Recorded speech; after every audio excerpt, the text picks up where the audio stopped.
Isang beses lang tayo mabubuhay sa mundo. Kaya naman, dapat sulitin mo na ang bawat segundo nito. Gawin mo lang palagi yung mga bagay at tingin mo magpapasaya sa'yo. Puntahan yung mga lugar na gusto makita ng mga mata mo. Kasi isang beses lang, oo, isang beses lang, tayo may pagkakataon dumaan sa kalsada ng buhay na hindi mo na mababalikan. Dahil habang tumatanda tayo,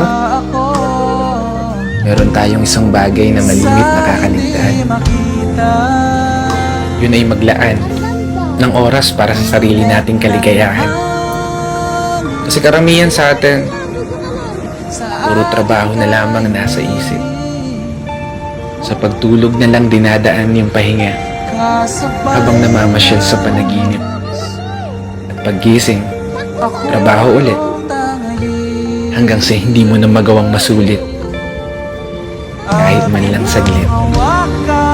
Yung oras na kay bilis pumipihit. Pero hindi ko sinasabi na huwag ka na magtrabaho. Gusto ko lang ipaalala sa'yo, ipaalala sa sarili ko, kapag dumating na yung araw